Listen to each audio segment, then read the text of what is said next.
2024-23168. Di video kali ini saya akan membahas mengenai standar proses dan standar penilaian kurikulum 2013 dan kurikulum Merdeka.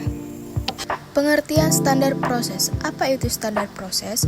Standar proses adalah pedoman yang digunakan untuk menjalankan kegiatan pembelajaran agar tercapai tujuan pendidikan yang telah ditetapkan. Tujuannya untuk memastikan proses pembelajaran berjalan secara sistematis dan sesuai dengan tujuan yang diinginkan. Berikut adalah standar proses kurikulum 2013. Yang pertama, pendekatan pembelajaran, pendekatan tematik, integratif, dan pembelajaran berbasis kompetensi.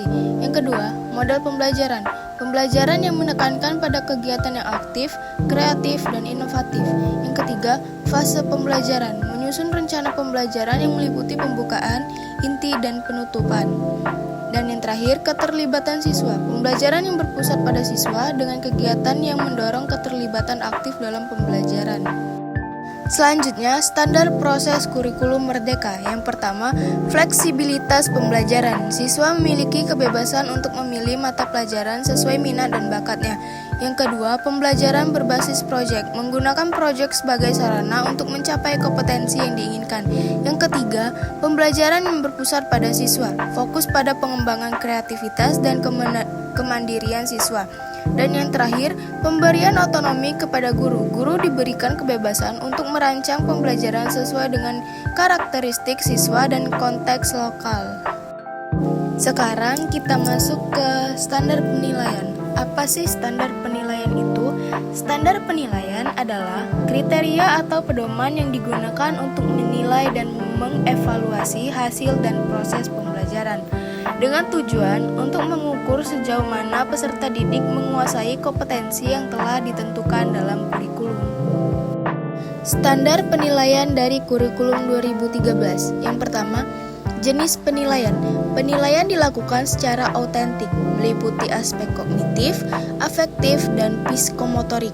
Yang kedua, penilaian berbasis kompetensi, fokus pada pencapaian kompetensi dasar yang harus dikuasai siswa. Yang ketiga, proses penilaian. Penilaian dilakukan secara kontinu selama proses pembelajaran, bukan hanya pada akhir semester. Dan yang terakhir, penggunaan rubrik penilaian. K13 mengutamakan penggunaan rubrik untuk menilai keterampilan dan pemahaman siswa.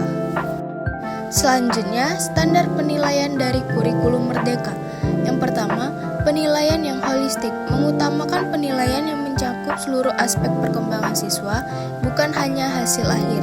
Yang kedua, fleksibilitas dalam penilaian. Penilaian dapat disesuaikan dengan kebutuhan dan minat siswa, serta dilakukan secara berkelanjutan. Yang ketiga, keterlibatan siswa dalam penilaian. Siswa dilibatkan dalam proses penilaian melalui refleksi diri dan penilaian sejawat. Dan yang terakhir, penilaian proses dan hasil. Fokus pada perkembangan kompetensi sepanjang waktu, bukan hanya hasil akhir. Kesimpulan dari materi kali ini adalah kurikulum 2013 dan kurikulum Merdeka memiliki pendekatan yang berbeda dalam standar proses dan penilaian. Namun, keduanya mengedepankan pengembangan kompetensi dan keterlibatan aktif siswa. Penting untuk memahami perbedaan ini agar proses pembelajaran dapat berjalan efektif dan efisien, serta sesuai dengan kebutuhan peserta didik.